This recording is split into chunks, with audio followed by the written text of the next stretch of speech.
Make sure you listen to my daddy's podcast right now. Is it best show in the world? And this is the Cards Face Up podcast. I'm your host, Mr. Ty Hill. Y'all know what I need y'all to do before we even start this show. Like, click, subscribe, all of that good stuff. And also make sure you're following us everywhere that we are on social media. Look, today's guest, none other than, y'all know what we like to build over here. Those moments of nostalgia, those moments that smell like, the memories got a smell with them. And I always like to give it some type of fragrance. So today's memory smells like that cake inside of mama's oven when she told you don't run through the house because you're going to make the cake fall. I still don't know what it means, but obviously it can happen because mama said it. But look, today's guest is not only an actor, she's a writer, she's a film producer, author, a food critic now. She's also a podcaster lately. She's lived in our hearts and on our TV screen for almost 40 years. Yes, y'all. Some of us ain't even 40 years old, and somehow she's lived on our TV screen for over 40 years and still look younger than us. I don't get it. With her roles on shows like Punky Brewster, The Parkers, Days of Our Lives, The Eve Show. She even did a voiceover on The Proud Family. Y'all know Tommy is the uncle, so shout out to Tommy. That's my man. Y'all know what we do. Anyway, but she's probably best known for her 8 years on a role on a Family Matters as Laura's best friend. Y'all remember Laura's best friend, the pretty light-skinned girl? Y'all remember her, right? She went by the name of Maxine. Now, without further ado, I would like to introduce to the Cards Face Up, Miss Cherie Johnson. Thank you so much, love, for having me. Oh, man, this is an honor for us. This is an honor and a pleasure, and we thank you. You are so incredibly sweet. Thank you so much. I know your time is limited as far as this, because like I said, y'all, the only way you can stay on our TV screens for 40 years is if you're busy, and she's staying busy, so we're not going to hold her up too much. I want to start back just at the beginning, Cherie, just at the beginning. Let's go back to 1984 when a man, I guess he walked in the NBC studio and he pitched this new television show, and it was about this little orphan girl who she gets adopted and taken care of by this older man, and they named that show Punky Brewster. And that was the first time we got our introduction to Cherie Johnson. Now, what I really want to know is, who was this man that pitched that show? That man, his name is David W. Duclon, and he happens to be my uncle. Oh, your uncle pitched the Punky Brewster show, and he's also known for other shows. What are those? Yeah, my uncle did shows like Happy Days, Laverne and Shirley, The Odd Couple, The Jeffersons, Mork and Mindy. He created Silver Spoons, and he created Punky Brewster. After us, it was like Malcolm and Eddie. He's done so many things. Like the list goes on and on and on. TJ Hooker, so many things that I don't even really remember off the top of my head. Got you. Now, the show Punky Brewster, you weren't the lead character that played Punky. No. But I hear that character had a lot of inspiration from a young Cherie Johnson. Yeah, he definitely used me as his muse. My mother was a single mother, and he was often my babysitter. So when he'd be like, hurry up, get your shoes on, let's go outside, I would grab 2 shoes. And he would be like, why don't your shoes match? And I'd be like, I have 2 different feet. And he'd let me rock. So he let you rock out like that. He let me rock with it. They tell me to go in the room and get dressed, and I throw on some jeans and whatever shirt was clean. It didn't matter if I matched or not. I was just hurrying up so I could go with my uncle. I'm sure he was embarrassed a lot. But instead of holding it against me, he just kind of let me be my own person and find my own way. I like that. That's needed in this world, right? That's why we have such a open Cherie today, right? Absolutely. That's a blessing. I think all children need somebody that lets them be their self. So going out were you just given the role on Punky Brewster? No, my uncle didn't even think of me being involved. Well, he wanted to use my name, and he was like really excited to share with me that he had used my name. So he told me, hey, baby, read the script and tell me what you think about it.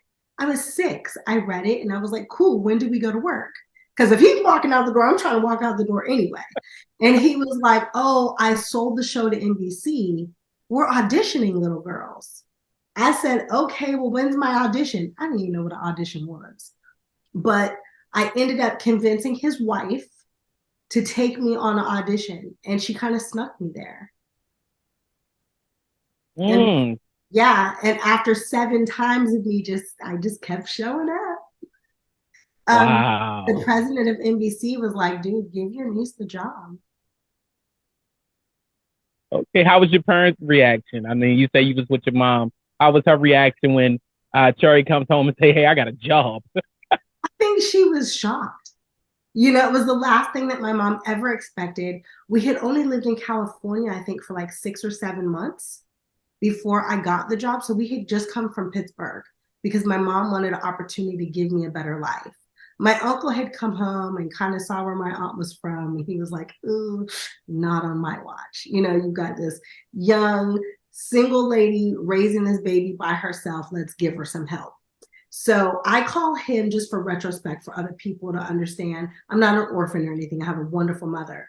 But it was like Daddy Warbucks from Annie, you know, coming in and saying, hey, you guys are going to come with me. And then all of a sudden, it was like the Fresh Prince of Bel-Air.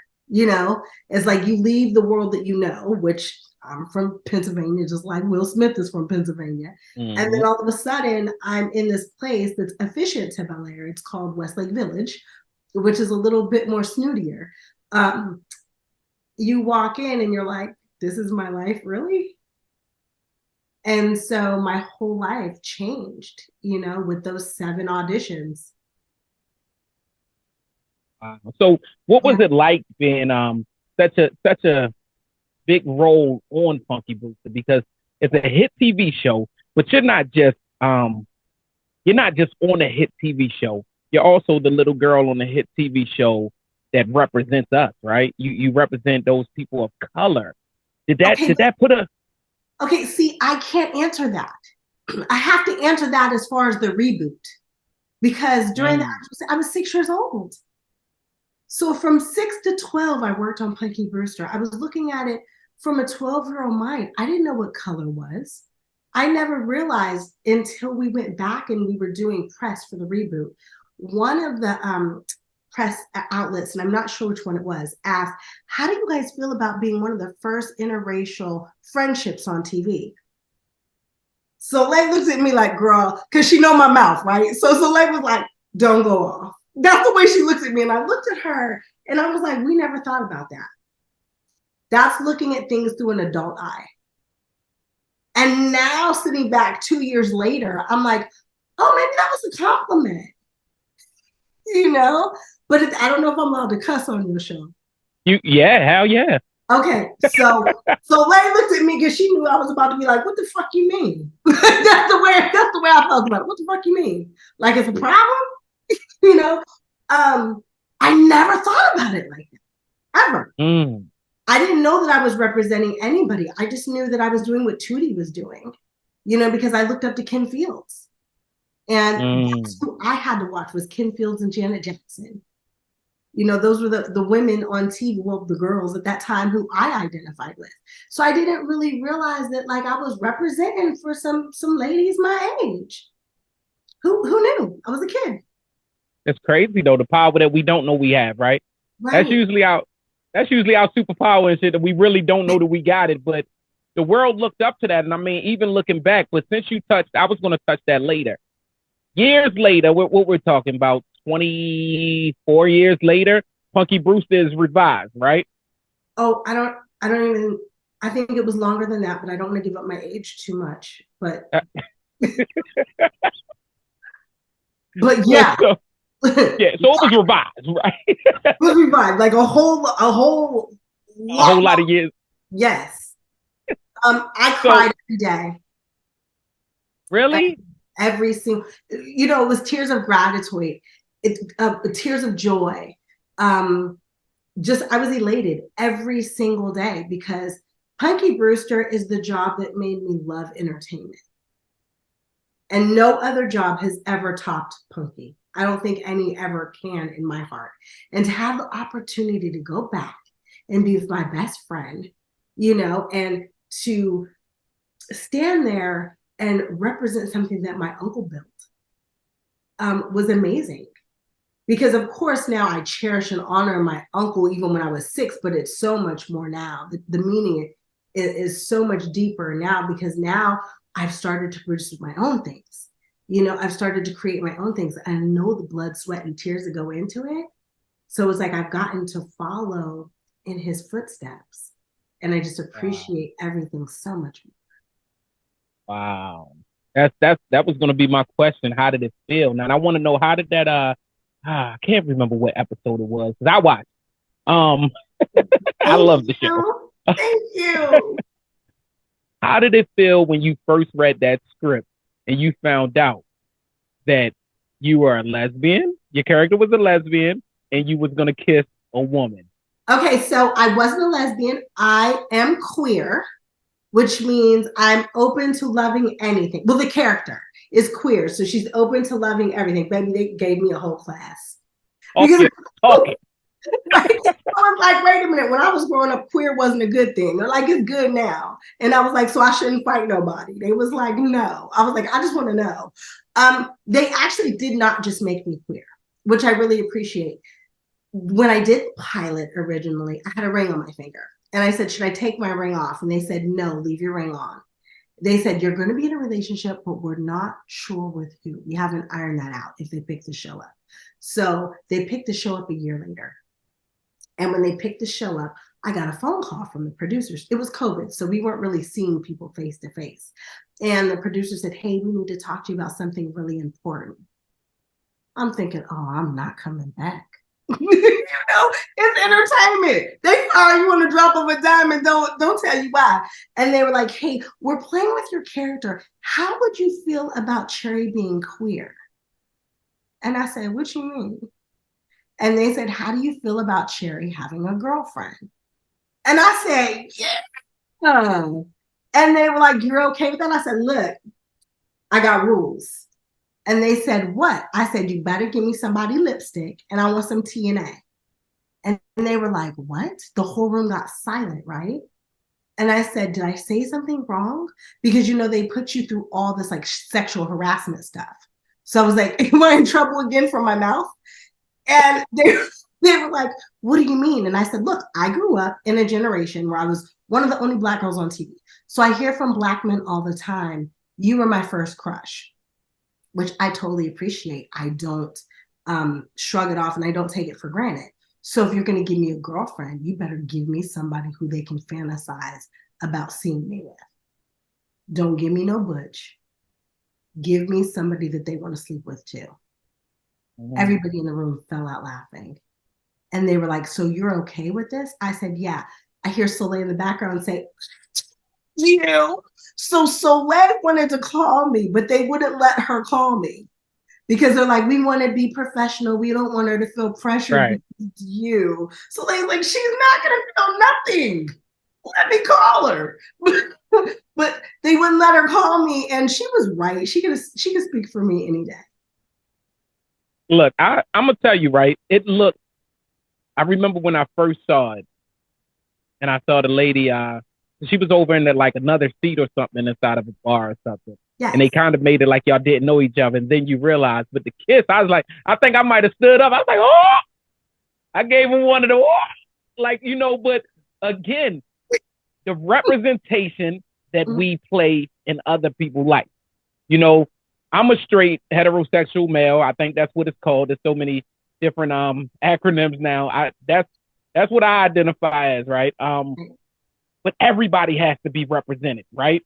And I love that this show really was trying to represent everything. Yes. And I love how it started pushing the buttons. It started, you know, from the young man who was wearing nail polish, you know, from you being queer, you know, from the broken family, split up, but still working together as a unit. The show touched on so much, you know, the father who's deceased, but still left so many lessons that you're still living by, whereas though you could look at that picture at the end of the night and say, look, Dad, I'm still doing it, right? Yeah. So those are the things that I thought the show was dope. Why do you think it got canceled after, I guess not picked up? It's not canceled, right? That counts. No, we got canceled. You're right. We got one season where it was like, y'all not coming back. Canceled. Now, do you think that was where it was pitched to, where it was broadcasting from, or COVID, or what you think? Because I thought it was a good show. So Peacock was a new, I don't know if you call it a network or streaming service, right? And we were kind of one of their guinea pigs. I think that was an issue. And also we shot during COVID, so it was a really expensive show. They COVID tested like 180 people twice a day. That adds up after a while. You know, the first time I saw Jessica is when I kissed her. Because we were shooting during COVID, they kept us all 6 feet apart. And they kept us with masks on and with shields on. So I kept going, what does she look like? Like, I can't, she was there like one day before, but all I saw was this. You know, like I didn't see anything. So I was like, what does she look like? And then when I saw her face, I was like, yeah. And it was so, yes. After I kissed her, the producers looked at me and they were like, did we do okay? Did we do good? And I was like, yes, thank you. The part that I want to go back to Cherie being queer for a minute, if you're okay with that. Yeah, let's go. Black Christians, right, have this whole thing about gay and queer and some agenda. And I was all for it for two reasons, basically. One, Cherie is a character that we all grew up with and we all love, right? So now we're adults and we come to this pivotal point. You've loved me for 43 years, because that's how long it's been. 43 years. Do you no longer love me because you find out that I'm in love with a woman? That is a decision that the audience had to make, right? And that decision is not a reflection on me. That's a reflection on them. Mind you, this is the same people who made Tyler Perry famous. The same Christians who have a problem with gay people. They love him so much. And so I was like, yeah, let's go. And a lot of people were like, are you ready for the backlash? And I was like, I get backlash anyway about everything. Why? And it's not the first time that I've actually played gay, bisexual, or lesbian. I had a girl-on-girl threesome on a movie called Behind the Pole. And but you didn't kiss nobody. Yes, I did. I had a threesome. And then it's on TV. It's on TV. Go check it out. And then I did a play, a Christian play, where I was dating the pastor's daughter. And I was not the original one who got the play. There was another woman who got it. And I guess she was Christian. And she was very hesitant to kiss the girl. My first day at rehearsal, they were like, are you sure you're okay with this? You know, we're going to ask you to kiss her today just to see the chemistry. And I got a hold on. This is a Christian play. I said, you said kiss her. So I was going for the gusto. I didn't know you just wanted me. Like, why am I replacement for that? I was trying to get with it. Make this shit believable. And you so they go ahead, I'm sorry. No, I was just going to say they cracked up. It was like, what is wrong with you? You know, I was one of those people. I have 3 boys, 3 sons. And for a short while, I was in following of others with they're pushing this agenda, this, that, and another. It's got to be somebody gay on every show or XYZ on every show. But I've also grew up, you know, rest in peace to my best friend Desmond, who was gay. He was gay. I didn't know I knew he was gay, but he didn't come out to me till he got older, right? But you see signs when you're young, right? And I watched him chase entertainment his entire life. One of the most talented people I knew. But still, I found myself falling into that stigma of it's got to be on every show. Then I realized it does, because it's got to be a Black person on every show. Like it has to be a white person on every show. We have to diversify. This is fucking life, right? Like It's everywhere. My little brother's gay. I have a little cousin that's gay. So for me to be able to represent them and give them an opportunity to see themselves on TV when they grew up never seeing themselves, Yeah. I was so for it. It needs to be one of those things, and I love the acceptance, and now we got so many what is it? What we call it? Like alternate lifestyles, because so many different. Yes, but what people don't understand is these shows would have never been if it wasn't for the gay community. Like we got so many writers that's in the gay community now. One of our writers and producers of the original show, Punky Brewster, Gary Mintier, was a gay, beautiful man. Teddy and Stan, who were our props guys and our craft service, were gay men who took care of me as a child daily. Gene Doucette, who did our wardrobe, was a gay man. How was I going to go back 43 years later and not represent them on TV? Fuck your shit. That's real, and it has to be. And I love the world is slowly opening, just like they did with everything else, you know. But like you stated earlier, you started speaking on the other gay people on television. But I mean, Tyler Perry, for instance, not gay, but you know, dressing up like a woman and things of that. The same people that hate that, but they also love Wanda, Shanae, Red Fox when he was doing it, Jackie Wilson, not Jackie Wilson. It was so many that did it. It was so many that did it. So at the end of the day, I do want to say on. Yeah, hey, because we about to jump into that too. Who was he? Ermel? Ermel? Who was it? Myrtle. Myrtle Urkel. He was young doing it too. So look, man, shout out to you, and shout out to everybody that's okay with being that representation, that's okay with standing out from the crowd and say, hey, this is okay.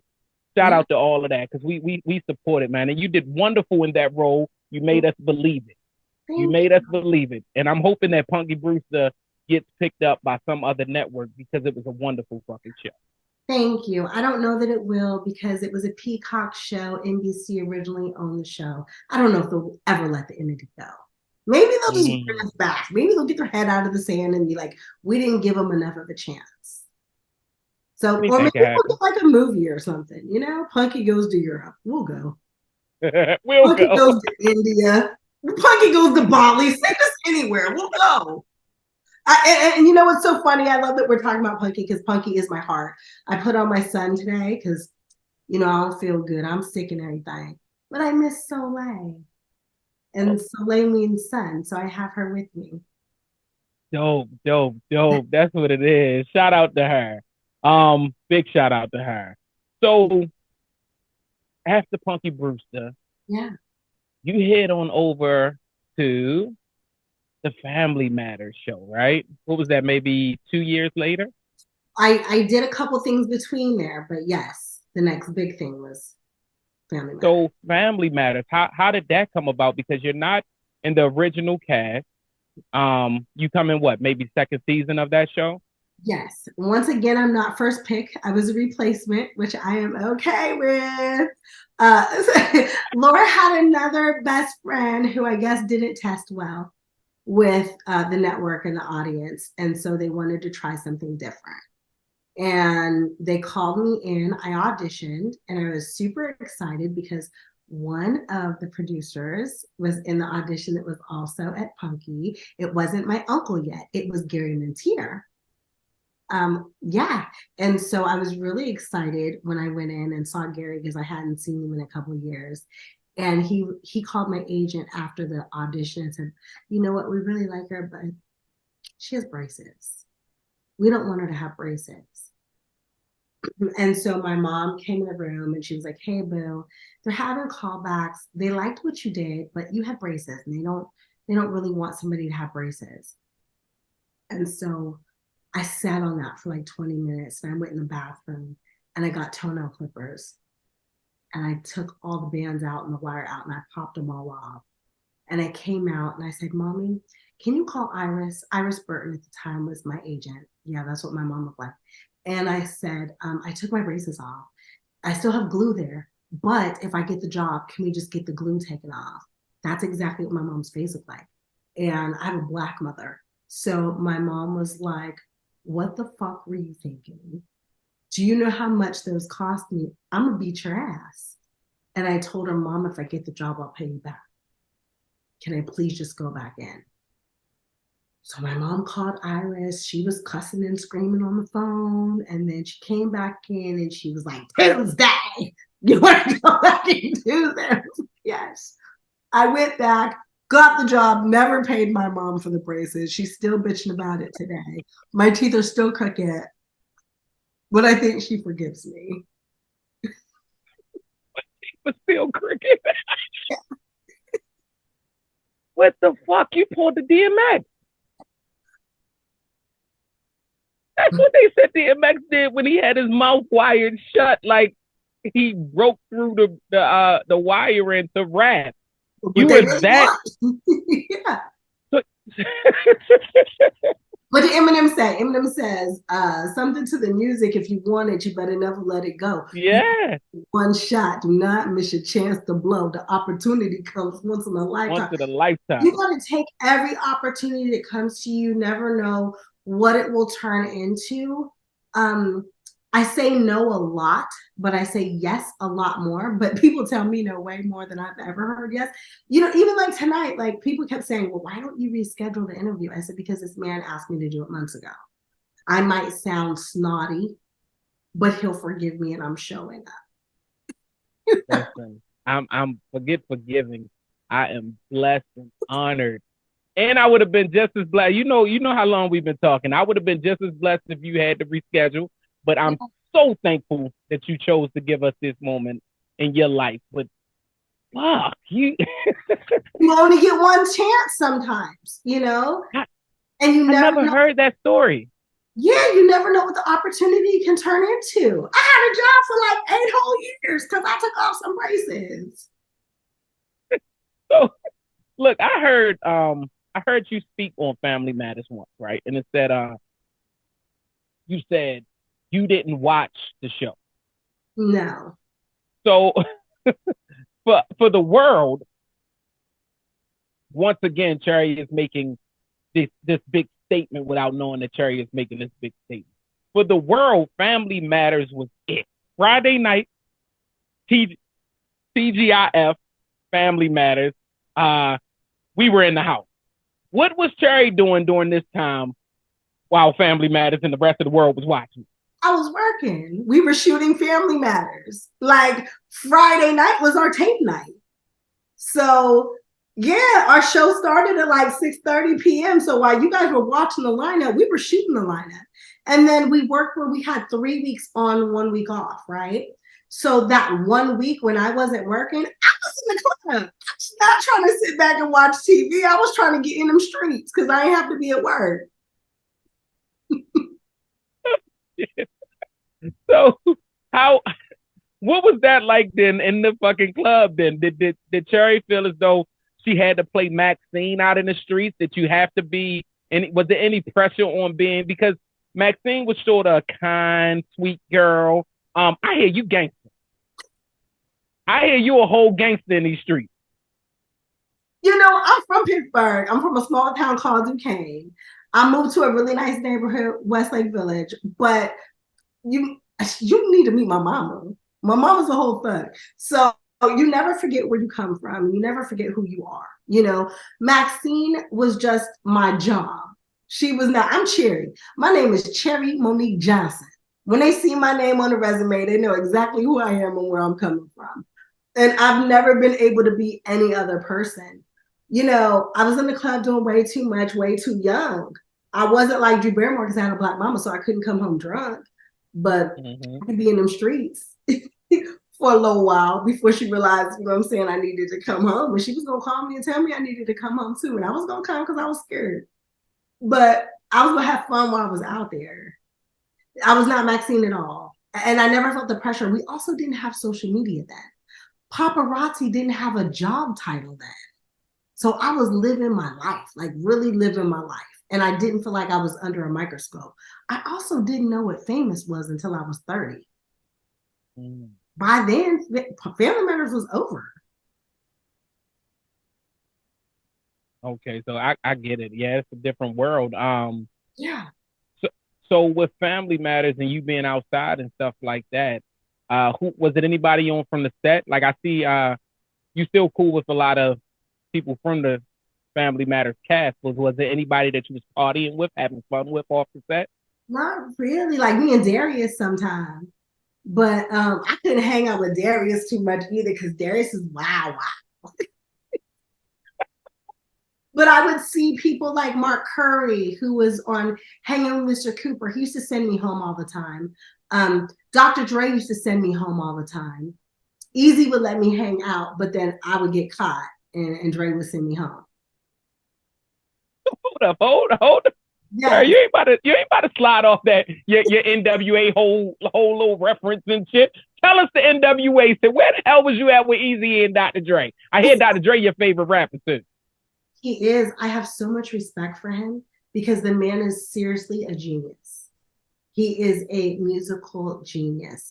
You walk into this amazing studio. So my brother is mailman. And my brother, used to produce with Dre. So you walk into the studio and this man can tell you what every chord does, every button in the studio does, and he can do it with like his eyes closed. And then he could turn around and have a conversation with you about physics. It's the most confusing thing ever. But he's one of my favorite people in the world, not just my favorite rapper. Yeah. Wow, that's Yeah. so you got a chance to be around the gangster Dr. Dre, the gangster Easy E. I don't know about the gangsters because I didn't get to see that side of them. So when they got the record deal, they all moved from Compton to a town called Westlake Village, where I lived. And so for me, being a little girl from Pittsburgh, there's some niggas in the neighborhood. I'm gonna make friends. I was like 12 years old. I was a little girl, but there were Black people, and I was so excited to see somebody who looked like me finally in the neighborhood. And so I gravitated towards them every chance I would get. And every chance Dre saw me, he sent me home because I was incredibly too young to hang out with them. But Dre and Doc and Easy were so incredibly kind to me. That's what it is. See, these are things this is why I love what I do. Because I get to see those sides of you. This shit to me, and that's why I say it's so nostalgic. It's those memories, it's those people that we wanted to see more. We don't have the Word Up magazines no more. We don't have, those shits that allow people to give those interviews with the direct stories of their life and stuff. So when I interview people, I only interview people that I love who they are, and I want to hear more of their story. It just so happens that it's entertainment to other people, right? And I don't have one of those bad stories. I have one of those incredible stories. Like I can tell you, there used to be this party that went on every year around Sprite Night. I won't say whose party it was, but I can say that it had to do with the NBA and it had to do with LA. And it's before Kobe time, right? Okay. Okay. So I walk in. Gary Payton says, "What are you doing here?" Mark Curry says, "What are you doing here?" Olden Polonese looks at me and says, "Absolutely not. You go home." Mark Curry walks me down the steps to my car, and I'm like, "What? Yeah, you came to the party? Like, I was trying to hang out with Lisa Leslie." And Chris, what is Chris' name? I call him Uncle Christopher. He used to be friends with Juwan Howard. Oh, Chris Webber? Chris Webber. So yeah. Chris, he's like, "Shorty, you get in the car." And I was like, I don't understand. So the rule was after 12, the party gets wild. I walk in at 11:30. I didn't know anything about a rule, right? I didn't know anything about a party. But before 12, I was out of the garage and on the freeway on my way home. And Mark Curry was calling me to find out what freeway exit I was on because I needed to call him when I walked in the house or he was going to call my mama. Oh. And I didn't know about this until probably like 15 years ago I was out and Olin Polonese says, let's go to breakfast. I need to talk to you. And I said, yeah, what's going on? I thought he he wanted to talk to me about something serious. He goes, do you remember we used to send you home? And I said, yeah. He said, yeah, this is why. He was like, and you were too young and nobody was going to touch you and nothing was going to happen. And I was sitting there like this, eating my food because I was so confused. I missed it all. I was just trying to hang out and listen to music and like do what grown people did. I didn't know. Look, your protection though, you was protected in these streets. Totally protected. And it was like, I was totally protected by all the people that people look at like this. I'm like, no, those are like all my father figures. These guys literally took care of me. I feel bad for Black women today because they don't have that. Yeah, I agree. Everybody's so we're inside of a world that everybody is nosy as hell and still try to mind their business at the same time. I mean, that shit don't make sense, right? It's like, I ain't getting involved in that. Like, people are really gonna walk away. I ain't getting involved in that. I ain't getting it. Like, and nobody had a problem. Like, everybody snatched me up. Everybody was like, hey, come here real quick. Go home. Well, I talk about that even, not even just from the Black woman perspective, from the Black male perspective. When I first came out on the block, right? I'm from East Baltimore. So it's a little different over here. You from PA, so you know what it is over here, right? So I'm from East Baltimore. And when I first stepped out on the block, the OGs that was out there, man, I couldn't usually connect. They would run us off the block. Like, we literally had to fight to make our way to get our respect out there. Like, you been hustling out here with us. And they went, what you ain't in school for? Go take your ass to school, stuff like that. So the generations has changed. So nobody is really protected. Black women, of course, but women, men, like the boys coming up, nobody is protected anymore. Everybody is kind of like allowed to do whatever the hell it is they is. And it's like, let them learn.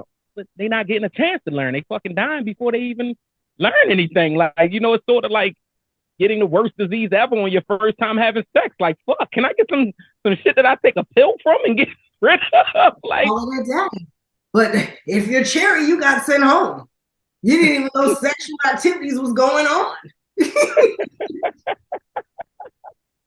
Real talk. But I see you and Sean Harrison is very, very close. And for those that don't know, that's who played Waldo on Family Matters. Sean is another cool ass person. Like, Hitman, anytime I hit him up, he talks back to me. He's like 100% cool. And I told y'all asses come down here and get some chicken boxes with us. And y'all ain't been down here yet, but I'm it ain't because we ain't trying to come. We trying to come. We trying to come. Come on, look, come on. I got y'all in Baltimore. Everything on me. We gonna do y'all real right. But that relationship, what is that? Like a brother and sisterhood? Like, what? So Sean, once you get to know Sean was never in the streets with us. Sean wasn't playing with us.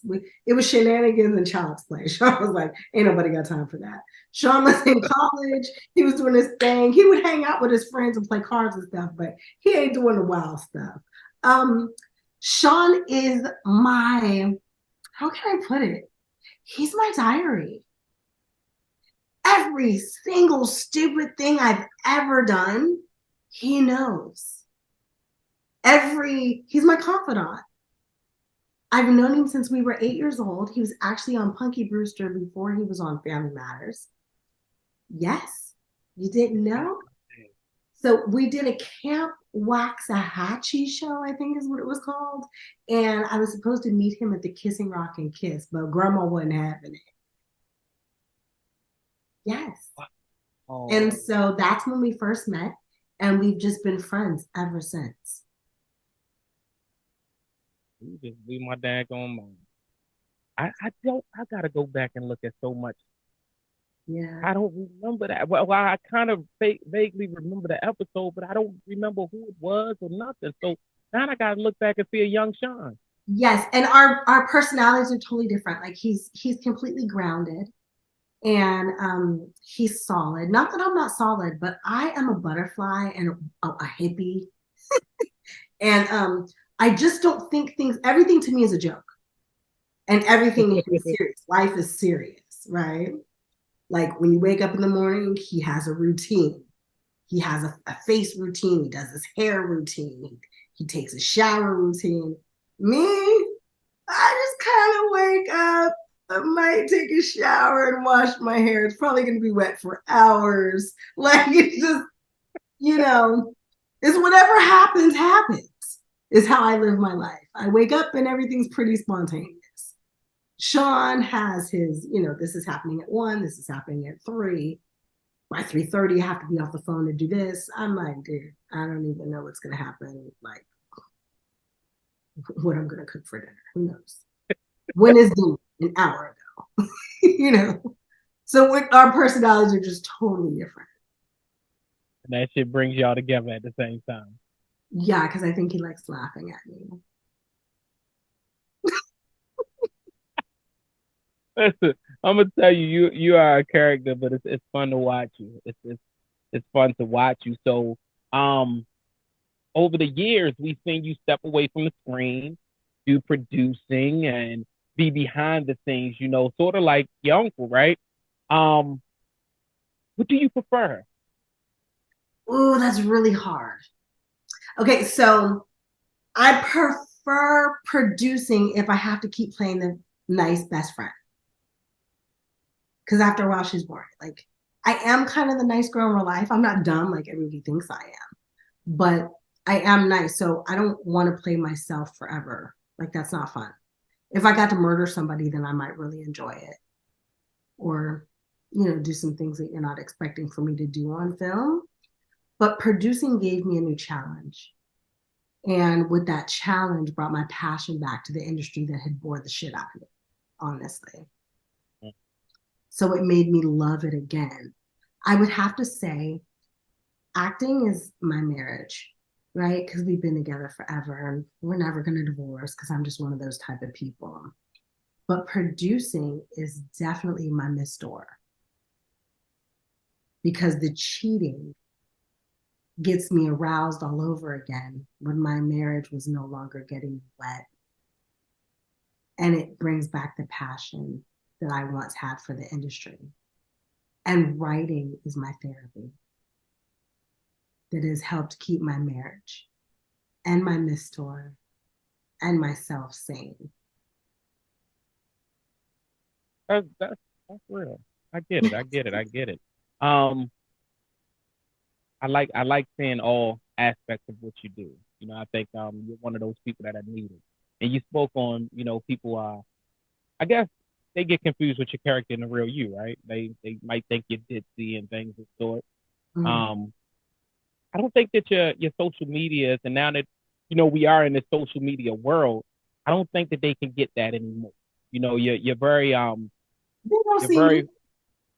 they got to. It's look, I'm too I'm too near you for you not to see me. Like, this shit is real. Like, the things Cherie do now, because we see, of course, you've probably been doing it forever, but now it's so in our face. And we see you speaking up for things. We see the way that you talk. We see how you articulate yourself. We see the funny side you. We see the normal you. So it should be impossible to still confuse those things. And most recently, we started getting Cherie's World, the podcast. And you've been viral a few times and shit. Yeah, y'all, check her podcast out. Her shit be jumping a little bit more than mine and shit. But, no, go check her podcast out, because how do you feel about that? Now you're on the other side of the table. You're not being you're not being interviewed. You're interviewing people. I've seen Kelly on there. I've seen Darius on there. I've seen Don from In Vogue. Shout out Don. That's my homie.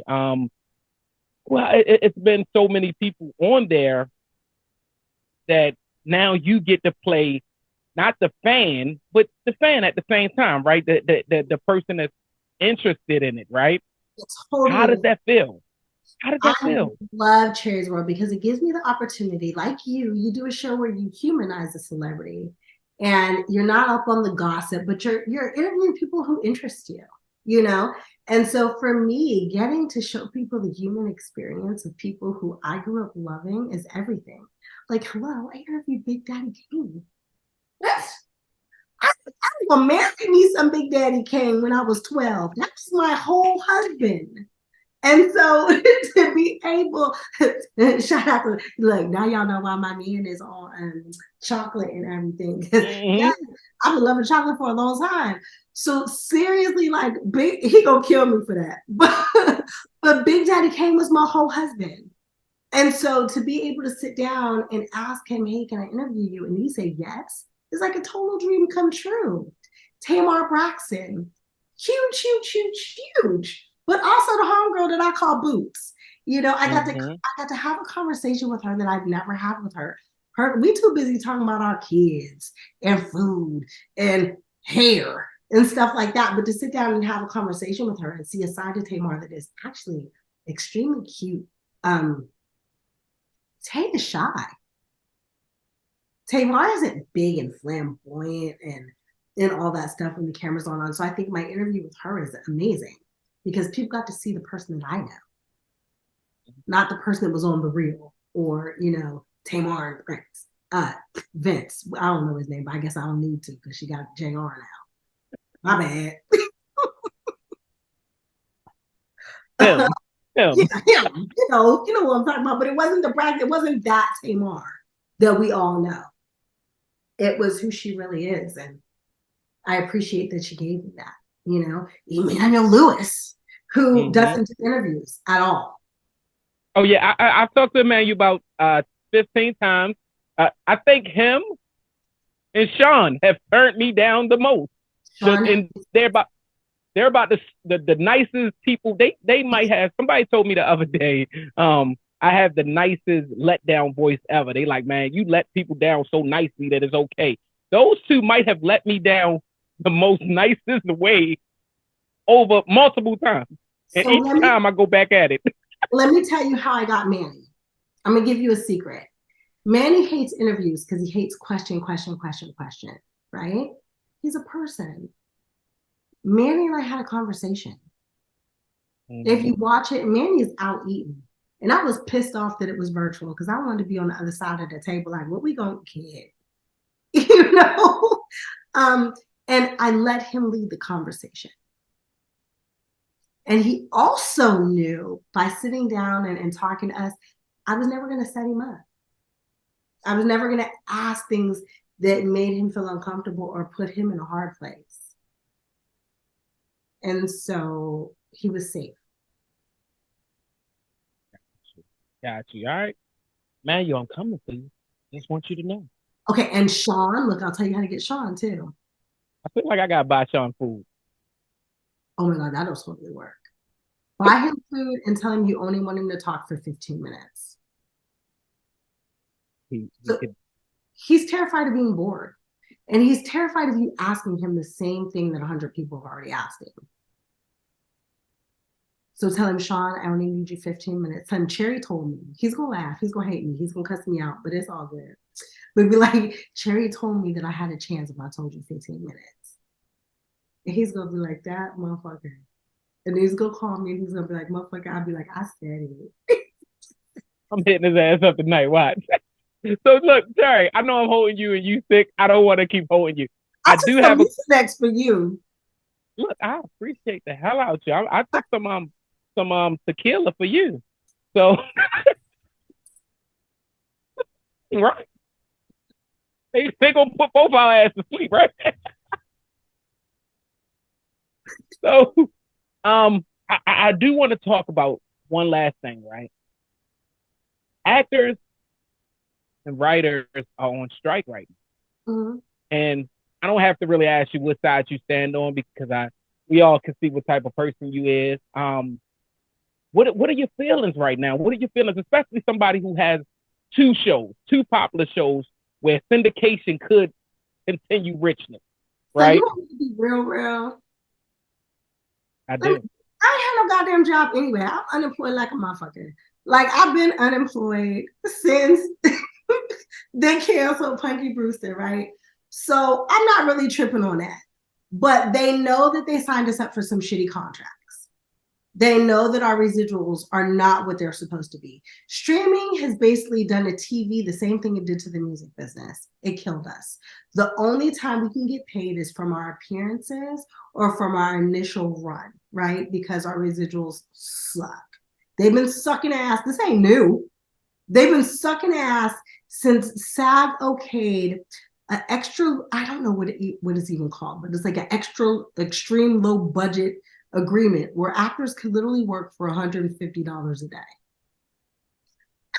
Man, that's crackhead rate. So I'm one of the motherfuckers who are like, I hustle. I'm from the hood. I'd rather go slang a book for $20, with a backpack on and fill up my backpack and come back with no books. I done made $500 in fucking 15 minutes. But y'all gonna work all day for $150? I ain't doing it. So this is not something new, and it's also not the first strike. Punky Brewster didn't get its last finale show because it was a writer's strike. Family Matters didn't get its finale show that everybody wanted to see send off. Steve went to space or something because it's something that they just had sitting on the desk because there was a writer's strike. I get it now. Everybody's adults, and now they know that there's a business and there's things that's going on.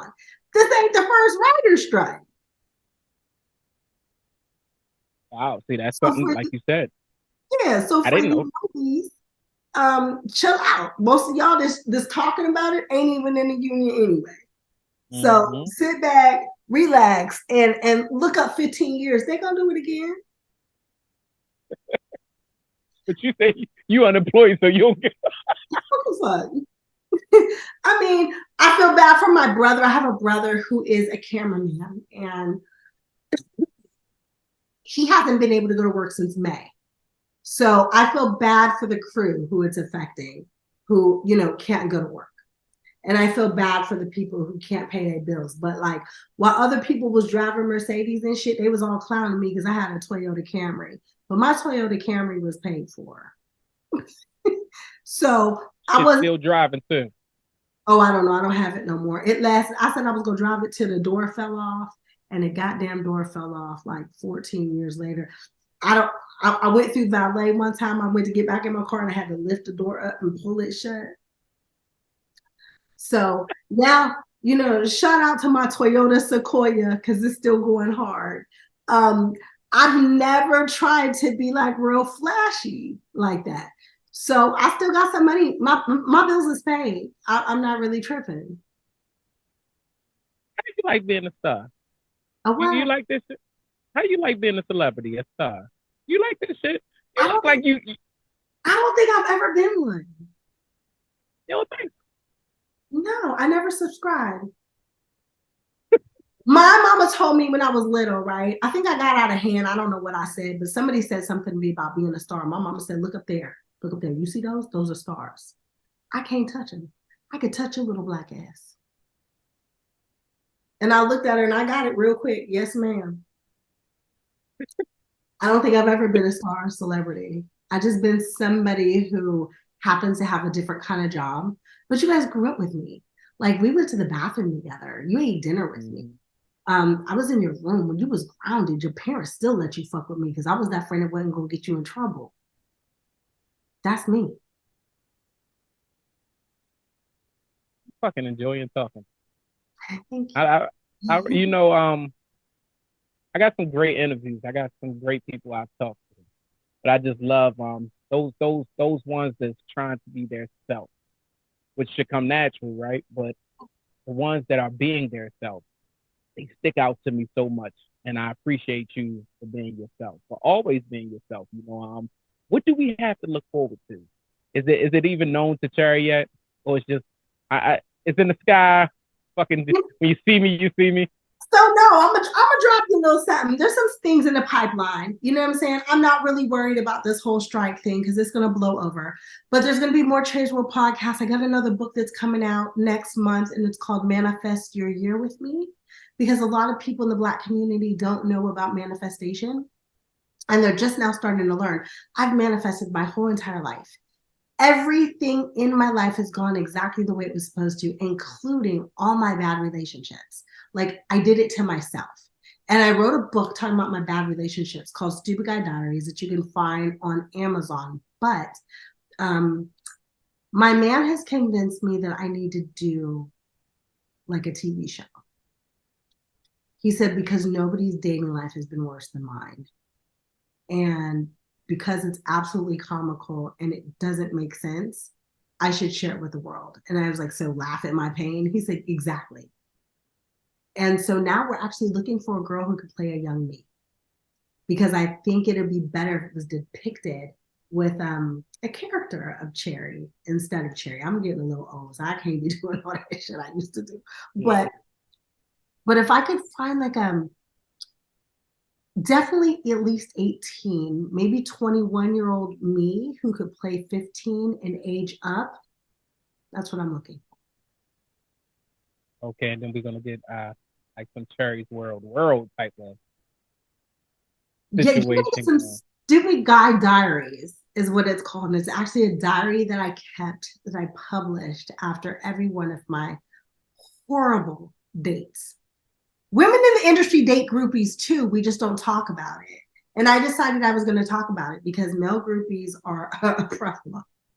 There's actually probably more of them than there are women, but we just don't call them out. Why not? I think women like to put up this facade, like we didn't do that. Well, men could pay for it, right? Right. Technically, if I'm rich, I could pay for some ass, right? I could have a few groupie girls and it's okay. Like nobody looks at me and say, oh, you blew your money on her. But it's kind of different with a woman, right? Like you blow your money on a nigga. That's kind of like. Not necessarily blowing our money, but I can be in the room with my cousin Char Jackson, Countess Vaughn, Brandy, Monica Calhoun, and Gabrielle Union, right? And a name can come up and we all go, we got our little black books, just like the NBA and the NFL. Like, come on, we all know the same dudes. We just don't talk about it. I'm gonna talk about them. I'm tired of, keeping their dirty little secrets. Okay. They don't like us. They only like us because we the chicks from TV, and we know it. So no, we're smarter than the men, and that's why the women in the industry, we end up keeping our money longer too. Because we're not out tricking on the groupies. We're not out popping bottles. We're chilling. So do the male groupies got money? Some. Because most of the female groupies don't come with money. No. Some do, because they have to come with some kind of perk, right? Because men try extra hard to impress women. And so some are leasing cars that they can't afford. They're living in places they can't afford. They're paying for trips that they know they're going to be financing for life. So sometimes, and then some of them, you have to realize, some of them are athletes. Some of them are doctors. All male groupies, it's not that they don't have anything going for them. It's just that they only want this person because they liked them on TV when they was a little boy, and now they think they can get them. But they don't. Have you ever been eye candy? Yeah, for sure. I think that comes into play, like you said, with the people with money. To have a cherry on the side of me. First of all, your name's so fucking dope that it just sounds crazy every time you say it. Thank you for knowing my name and not calling me Cherie. Do you know how proud it made me? Like, you introduced me and you said my name right. I was like, oh, he loves me. They call you Cherie? I got snot in my nose and he still said my name right. Yeah, they call me Cherie. And I'm like, I'm from the block, yo. My name is Cherie. There's a fruit in every hood. I am the fruit for mine. Like, it's not hard. But they do not know. Cherie, I could talk to you forever. I pray that we get to do this again. And I want to let you go because I know that you thugged it out with us today. So I want y'all, the fans, the listeners, the supporters, that's what I like to call y'all, more than fans, because I'm a fan of y'all because y'all support me. Listen, I want y'all to go support everything that Cherie does, from television to writing to the book to the show that she has coming, because we're going to manifest that, right? We're going to say that show is coming, and I want y'all to show her love. Continue to follow her on all social media. Continue to support the project. Go back to the old project, but wait till they get them that new credit, whatever they gonna do for the money for all that shit. Then go back to all the old shit and run it up. And watch out for me and Sean, because I'm also manifesting. We gonna get a food show. Somebody gonna pay for us to eat for free because we eat a lot. Listen, first of all, I would fucking watch it. Yeah, I will watch it. Amazing. I appreciate you so much, Cherie. You have a blessed one. Thank you again for coming on. Thank you for giving me your time. Thank you for giving us your time. And thank you just for being great for 40-something years. Oh, thank you. Thank you for having me. Thank you for being my friend, Ty. You already have a blessed one. I'll talk to you soon, okay? Okay, baby. Take care. Thank you.